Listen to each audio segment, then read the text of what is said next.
투자가 되게 여러 가지잖아요. 이런 식으로 자영업에 투자를 하는 사람들이 있을 거고, 자식한테 또 투자를 하는 것도 있을 거고, 그 다음에 또 뭐 가장 많이 하는 게 주식이나 은행이나 적금이나 뭐 이제 그런 것들 전부 다 이제 다 일맥상통한 부분이긴 한데, 얼마 전에 제가 이제 책을 보면서 들었던 생각 중에 하나가, 운동을 할 때 코어 힘이 있어야 모든 운동을 굉장히 잘한다라는 얘기가 있더라고요. 코어 힘이 좋은 사람들은 골프도 잘 치고 수영도 잘하고 자전거도 잘 탄다는 얘기가 많이 있어요. 우리 그러면은 그 투자함에 있어서 그럼 코어가 뭘까라는 생각을 진짜 많이 했거든요. 예를 들어서 만약에 직접 투자를 하든 간접 투자를 하든 전부 다 막 어떤 투자를 전부 다 하는데 그 중심에 코어가 없고 그 코어가 약하게 되면 결론적으로 시장의 변동성을 못 이기는 것 같아요. 그게 좀 안 하다요?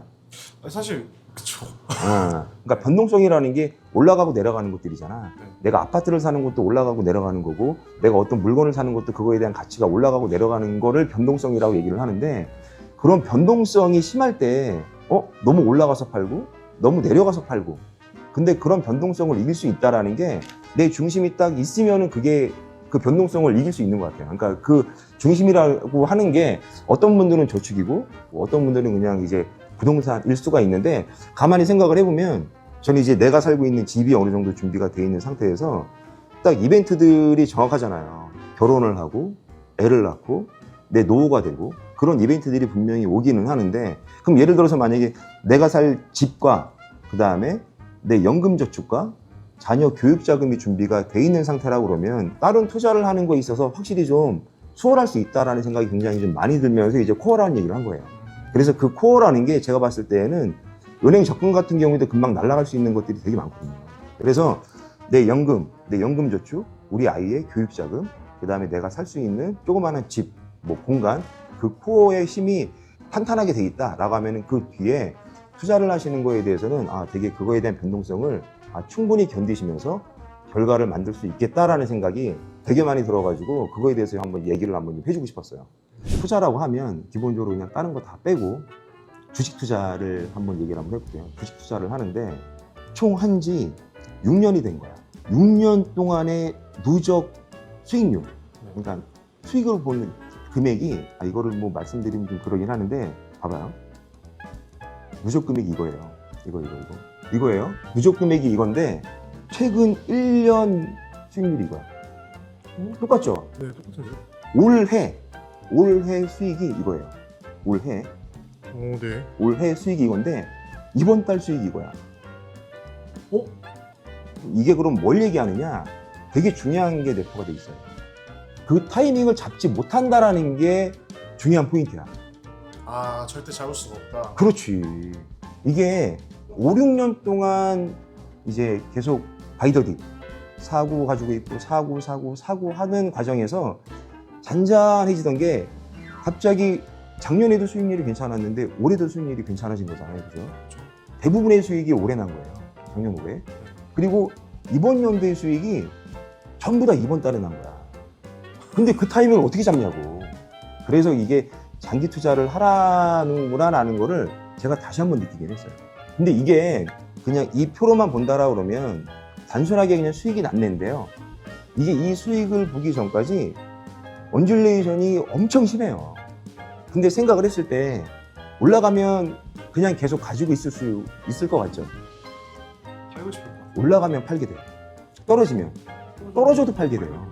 그러니까 그 변동성을 이길 수 있는 거는 이 코어 힘이 돼 있어야 변동성을 이길 수가 있는데, 제가 봤을 때는 이 코어 힘이라는 게 미래에 대한 불확실성이 있게 되면 이 코어가 약할 수밖에 없어요. 그리고 제가 이제 누누이 말씀드리는 것 중에 하나가, 살면서 큰 사건 사고가 일어날 수가 있는데요. 그 사건 사고를 막아주는 것 중에 하나가 1차적으로 보험이 막아줄 수 있는 것들이 너무 많아요. 예를 들어서 만약에 이제 내가 자전거를 타고 가다가 갑자기 애가 튀어나와가지고 애랑 부딪혔어요. 그거 어떻게 할 거야? 사과하고 이제 사과하고 애가 다쳤어. 그럼 병원비 대줘야 될 거 아니에요. 그렇죠. 그런 것들도 보험으로 처리를 할 수가 있어요. 그래서 이 보험이 1차적으로 탄탄히 준비가 돼 있어야 외부로 나갈 돈을 굉장히 좀 많이 막아줍니다. 예를 들어서 뭐 안보험이 좋다, 뭐 이제 그런 게 아니고 보험 자체가 가성비가 되게 좋은 상품인 거는 맞아요. 보험이랑 개념 자체가 예. 맞는 것 같아요.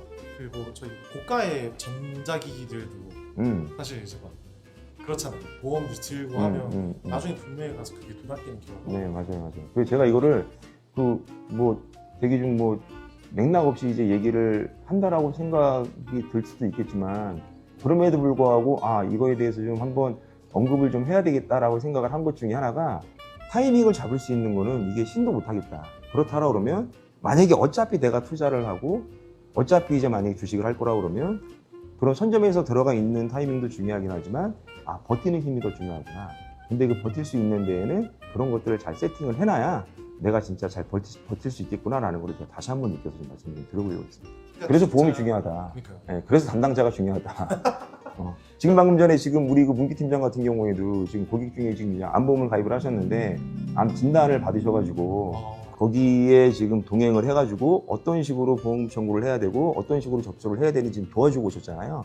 그런 것들이 일반적으로 다른 보험 하시는 분들 같은 경우에는 계약을 한 다음에 그냥 끝내시는 분들이 되게 많아요. 근데 이제 저희 쪽에 이제 계신 분들 같은 경우에는 보험금 청구에 굉장히 좀 이제 공을 좀 많이 들이는 편입니다.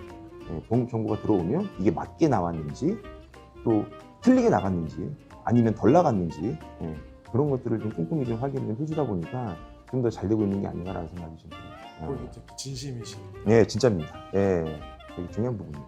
보험도 투자네요. 네, 그렇습니다. 근데 그런데 여기 어딘가요?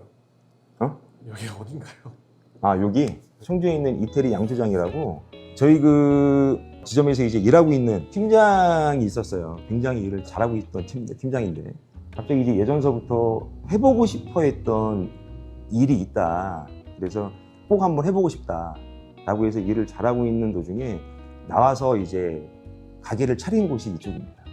이태리 양조장이라고. 한 지금 2년 정도 됐거든요. 그럼 이렇게 사업자들이 사실은 사업을 하는 사람들 위한 보험 같은 것도 있나요? 보험 같은 것도 있죠. 보통 이제 무슨 이제 나라에서 하는 노란우산 같은 그런 공제 같은 것도 이제 가입을 하시고 그런 공제 같은 경우에는 일단은 가입을 하시게 되면 스톡 공제 받을 수 있는 것도 있기 때문에 그런 것들 때문에 또 많이 하십니다. 그리고 또 이런 거를 대비해서 예를 들어서 만약에 오늘 그만두려고 그러는데 인건비가 좀 부족하거나 뭔가를 좀 마무리를 짓고 그만둬야 되는데 그럴 때는 이제 그 공제에 이제 가입했던 돈을 다시 받아서 이제 이렇게 처리를 하시는 분들도 계시긴 하시죠. 저는 없을 줄 알았어요. 그런 게 있습니다. 그리고 또 그런 거를 대비를 해서 개인연금 같은 것도 또 개인저축 그 2년짜리, 3년짜리를 또 가입을 하시는 분들도 계시긴 하고요. 근데 아마 이렇게 큰 도움은 안 되실 겁니다. 오늘은 이것저것 좀 두서없이 오늘도 얘기를 좀 많이 했는데 이제 보험 관련된 것만 좀 얘기를 하기에는 좀 한계가 있어요. 그래서 결론적으로는 이제 보험이긴 하지만 그래도 실생활에 좀 도움될 수 있는 내용들 좀 많이 찾아와서 좀 말씀드리도록 하겠습니다. 이상으로 스마트한 보험의 박정태 지점장이었습니다. 감사합니다.